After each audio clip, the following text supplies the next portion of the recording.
ආයුබෝවන් යාළුවනේ. අද අපි ඔයාලව එක්කගෙන යන්නේ ශ්‍රී ලංකාවේ වයඹ පළාතේ පුත්තලම දිස්ත්‍රික්කයේ මාදම්පේ ප්‍රදේශයේ මහවැව හෙවත් කුඩුපිටිබව ආශ්‍රිතව පිහිටි අපූර්ව ආගමික ස්ථානයක් දැක බලා ගන්නයි.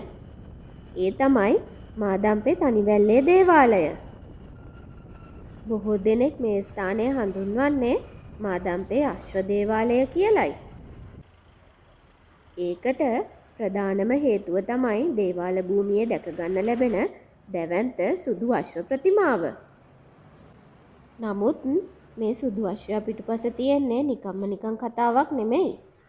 ඒ කතාව අපිව අවුරුදු 500කටත් වඩා ඈතට කෝට්ටේ රාජධානිය සමයට අරගෙන යනවා. 15 වන සහ 16 වන සියවස් අතර කාලයේදී මාදම්පේ ප්‍රදේශයේ කෝට්ටේ රාජධානියට සම්බන්ධ වැදගත් ප්‍රදේශයක්. මේ කාලයේ මේ ප්‍රදේශය තනිය වල්ලබු කුමරු සමග විශේෂයෙන් සම්බන්ධ වෙනවා.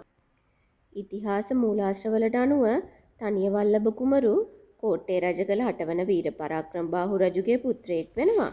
තනිය වල්ලබ කුමරු මාදම්පේ ප්‍රදේශය පාලනය කළ අතර එය සාපේක්ෂ වශයෙන් ස්වාධීන පාලන ප්‍රදේශයක් බවට පත් කළ බව ඉතිහාසයේ සඳහන් වෙනවා. ජනප්‍රවාදයට අනුව තනිය වල්ලබ කුමරු ඉතා නිර්භීත රණශූරයෙක්. එමෙන්ම ඔහු තම ප්‍රදේශයේ ජනතාවගේ ජීවිතය යහපත් කිරීමට විශාල වැඩ කොටසක් කරලා තියෙනවා.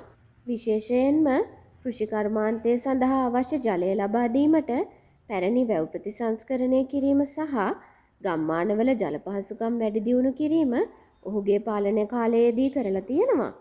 ඒ නිසාම මාදම්පේ ජනතාව අතර තනිය වල්ලබ කුමරු පිළිබඳ ගෞරවයක් ඇති වුණා කියලා ජනප්‍රවාදයේ සඳහන් වෙනවා. කාලයත් සමග මේ ගෞරවය තවත් වෙනස් වෙලා තනිය වල්ලබ කුමරු තනියවැල්ල බණ්ඩාර දෙවියන් ලෙස දේවත්වයට පත් කරලා වන්දනාමාන කිරීම පටන් අරගෙන තියෙනවා.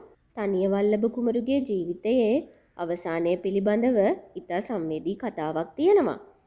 ජනප්‍රවාදයේ එක් අනුවාදයකට අනුව කුමරු යුද්ධයකට ගිය අවස්ථාවක ඔහු පරාජයට පත්වී මිය ගිය බවට වැරදි පුවතක් ඔහුගේ බිසවට දැනුම් දී තියෙනවා. එම පුවතෙන් කම්පනයට පත් වූ බිසව මහවැවට පැන ජීවිතය අවසන් කරගෙන තියෙනවා. නමුත් යුද්ධයෙන් ජයගෙන ආපසු පැමිණි තනිය වල්ලබ කුමරුට සිදු වී තිබුණු දේ දැන ගැනීමට ලැබුණු පසු ඔහුද දැඩි ශෝකයට පත්ව තම ජීවිතය අවසන් කරගත් බවට ජනප්‍රවාදයේ පැවසෙනවා. ඔයාලට දැන් මේ දැක බලා ගන්න ලැබෙන බෝධීන් වහන්සේට ඉතා පැරණි ඉතිහාසයක් තියෙනවා.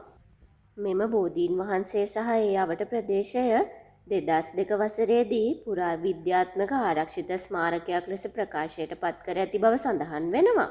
දේවාල භූමියේ ඉතා පැරණි මාදංගසද්ද දැක බලා ගන්න පුළුවන්. ඒ නිසා මෙතන ආගමික වටිනාකමක් විතරක් නෙමෙයි පුරා විද්‍යාත්මක සහ සංස්කෘතික වටිනාකමකුත් තියෙනවා. දැන් අපි දේවාල භූමියේ තියෙන සුදු අශ්ව ප්‍රතිමාව ගැන බලමු. ජනප්‍රවාදයට අනුව තනිය වල්ලබ කුමරු නිතරම ගමන් කළේ අලංකාර සුදු අශ්වයෙකු පිට නැගීගෙනයි.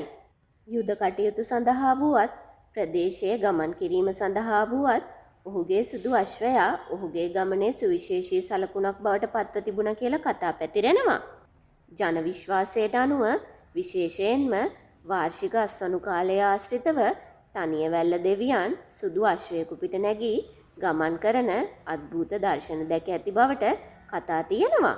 ඉතින් යාළුවනේ අද ඔබ මාදම්පේ හරහා ගමන් කරනවා නම් මේ සුන්දර වැවාසල තියෙන තනියවැල්ල දේවාලය දෙසත් මොහොතක් නැවතී බලන්න.